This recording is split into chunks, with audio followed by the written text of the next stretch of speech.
အားလုံးပဲမင်္ဂလာပါခင်ဗျာဒီနေ့မှာတော့ဝယ်သူကိုပြောအောင်ရောင်းပါစာအုပ်ထဲကကောက်နှုတ်ချက်၅ချက်ကိုအနည်းငယ်ကိုပြောပြပေးပါမယ်။စီးပွားရေးလောကတွင်စိတ်ပညာနှင့်ဝန်ဆောင်မှုအတတ်ပညာတို့သည်အောင်မြင်မှုအတွက်ခွဲခြား၍မရသောအစိတ်ပိုင်းများဖြစ်ကြပါသည်။ဝယ်သူများကိုပျော်ရွှင်အောင်ရောင်းချနိုင်ရန်အတွက်အဓိကကျသောလျှို့ဝှက်ချက်များကိုအနှစ်ချုပ်ပြောပြပေးပါမယ်။နံပါတ်1ဝယ်သူ၏စိတ်ခံစားမှုကိုနားလည်ခြင်းရောင်းချခြင်းဆိုသည်မှာကုန်ပစ္စည်းတစ်ခုကိုငွေနှင့်လဲလှယ်ခြင်းတသက်မဟုတ်ဘဲဝယ်သူ၏လိုအပ်ချက်နှင့်စိတ်ခံစားမှုကိုဖြည့်ဆည်းပေးခြင်းဖြစ်သည်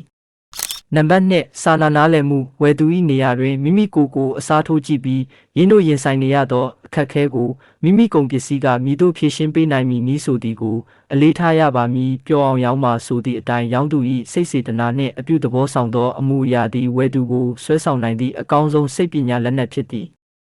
နံပါတ်3ဝန်ဆောင်မှုအတတ်ပညာအရေးသွေးမြင့်မားသောဝန်ဆောင်မှုတစ်ခုသည်ဈေးကွက်ရှာဖွေရေးအရေးကြီးဆုံးသောအစိတ်ပိုင်းများဖြစ်ပါသည်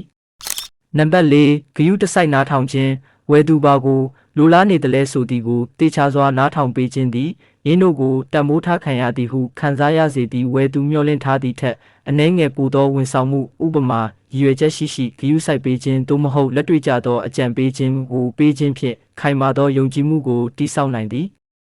နံပါတ်5 marketing နှင့်စိတ်ပညာပေါင်းစပ်ခြင်း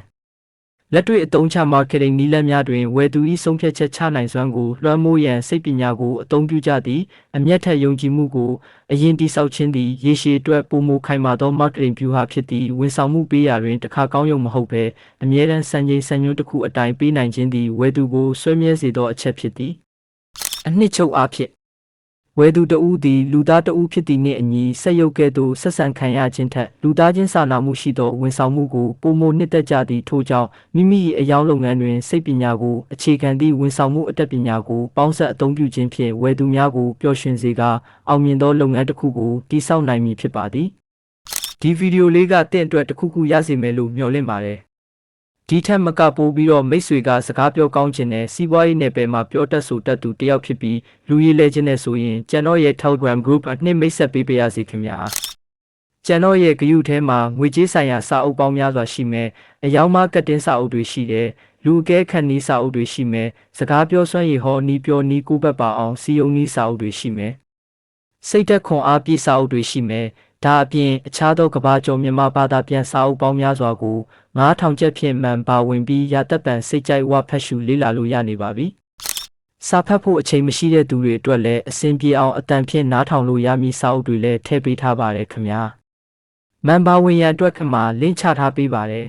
။လူပြည့်မြန်တာကြောင့်အခုပဲလာရောက်တိုးတက်ပြောင်းလဲလိုက်ပါနော်။အားလုံးတိုးတက်ကောင်းမွန်သောဘဝတစ်ခုကိုပိုင်ဆိုင်နိုင်ပါစေလို့စာတိုးမှဆုတောင်းပေးလိုက်ပါတယ်ခင်ဗျာ။နောက်ထပ်ဗဟုသုတရစရာဗီဒီယိုတွေကြည့်ဖို့ကျွန်တော်ရဲ့ channel ကို subscribe လုပ်ထားဖို့မမေ့နဲ့အောင်တော့အားလုံးပဲကျေးဇူးတင်ပါတယ်ခင်ဗျာနောက်ဗီဒီယိုမှာပြန်တွေ့ကြပါမယ်